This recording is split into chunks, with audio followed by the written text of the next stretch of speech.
What's going on, everybody? This is Roaming Prepper. Thanks for joining me for another one of the Domino Effect series. Today I want to talk about supply chain. We use that phrase a lot. We're like, oh, the supply chain is disrupted, the supply chain, and the chupacabra got the supply chain. But in reality, what does it involve, right? And the supply chain is kind of a contradiction of itself. It's super complicated, but it's also very easy to understand. And once you learn to recognize the components, you start understanding how to make better decisions based on what you're hearing. So I'll be right back, and we're going to talk about the supply chain in the context of preparedness and your family. So hang on just a second.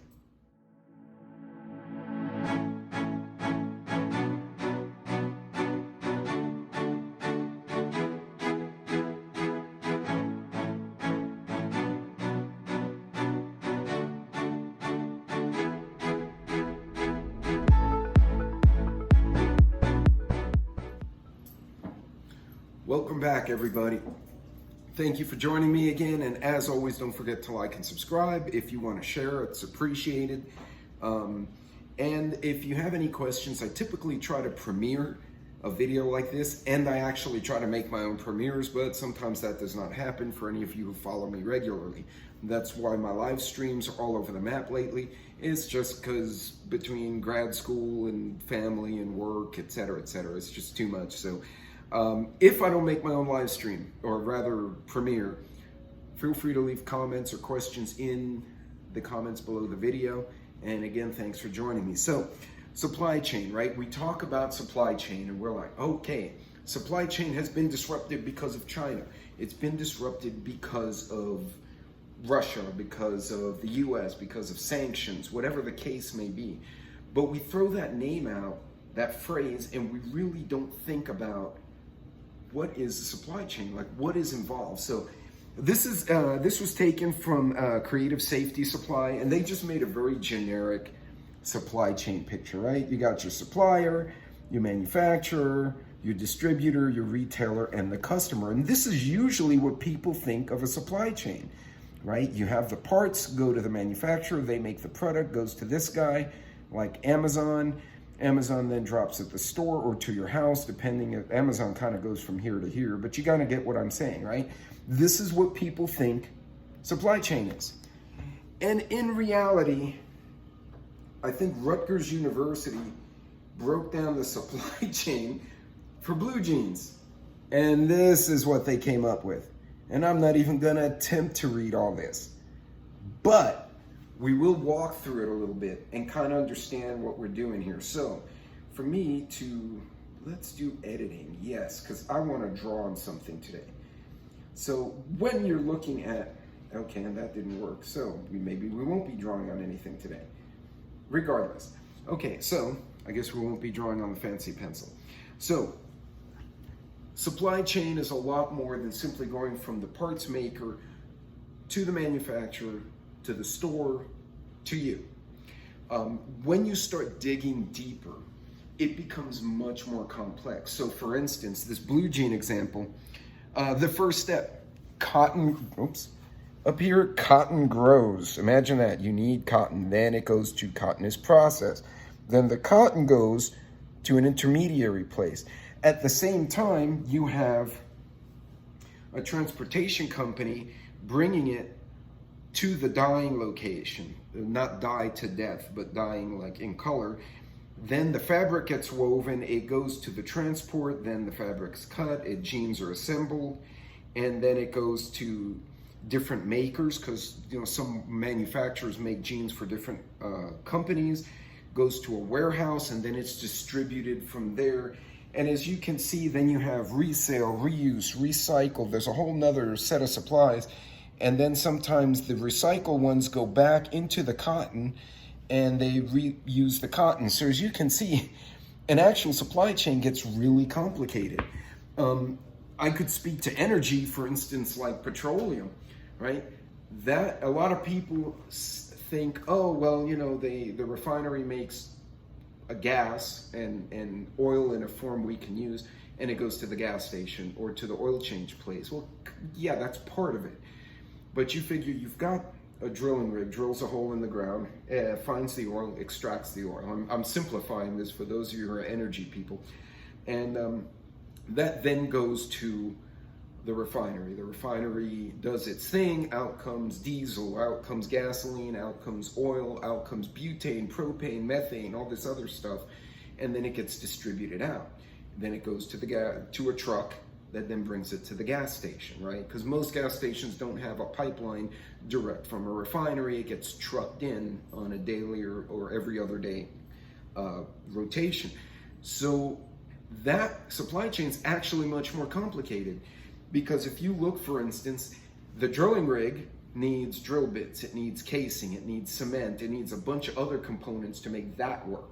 Well, that's a whole nother supply chain behind the supply chain. You kind of see what I'm saying? It's the same with auto parts.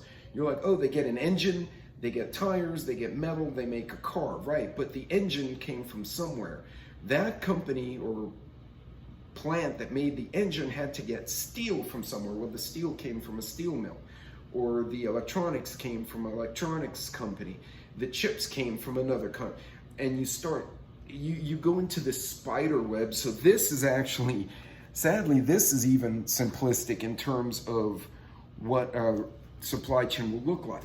So you're probably thinking, well, Pete, you just told us basically the supply chain's this mangled mess. Kind of. But if you understand the supply chain, at least very generically, for the different products that affect you in your situation, that helps you make better decisions. So I'm going to go back to oil and gas, right? Let's just say, okay, for the United States, most of our refineries, not all, most of them are located on the California coast, and there's a pile on the coast between Alabama, Mississippi, Louisiana, and Texas. Now, there are refineries in other places, but a lot of them are there, right? Also, we all know there's oil and gas in Texas, Louisiana, Oklahoma, etc. And offshore, there's a bunch of platforms offshore Texas, Louisiana. Those are producing oil and gas and funneling it to the refineries. So a hurricane comes in.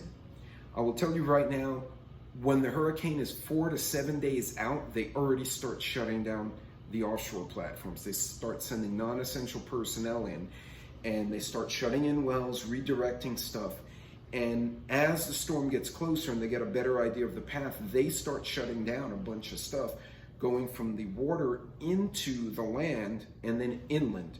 So by the time the storm is maybe 48 hours from the outskirts of the of the production platforms, the refineries are already starting to shut down and send their people away.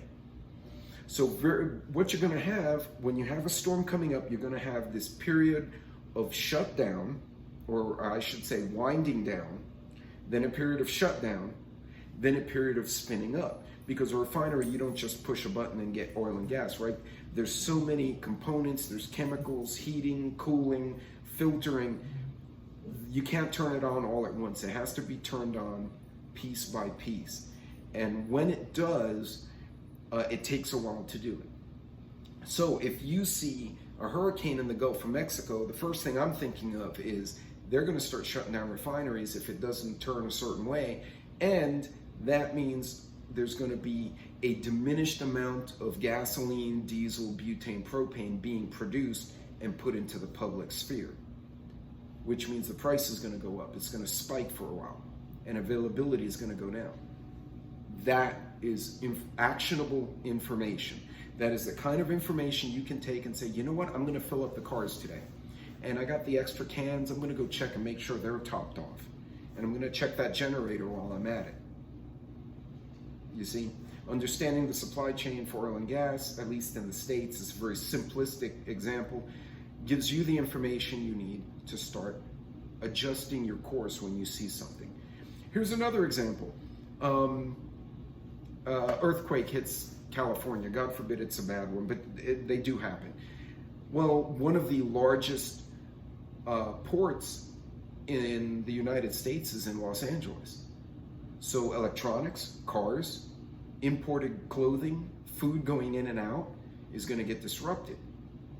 So when you see, oh, there's been an earthquake in in California. You may be in Ohio. You're like, I didn't feel an earthquake here. What do I care? But understanding what products would be coming from there, now you have to say, okay, how disruptive is this going to be?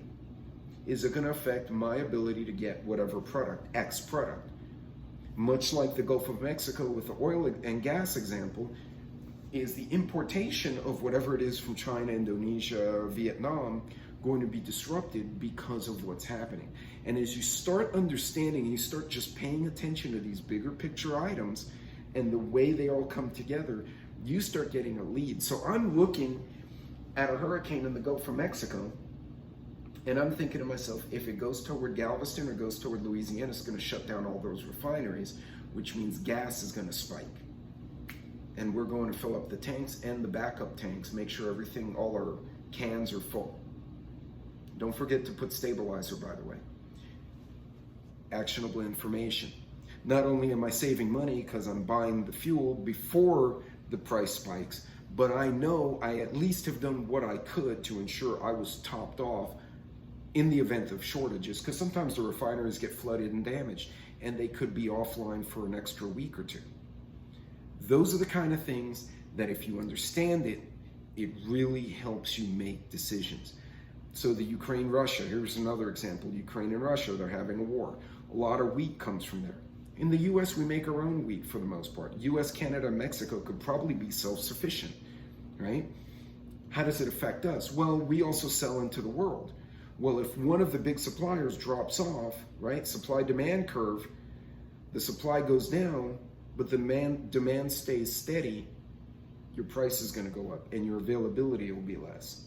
So you look for stuff like that and say, I'm going to go see if I need extra flour, or pick up bread, or if you make your own bread, even better. Maybe pick up some yeast while you're at it so you can make bread at home.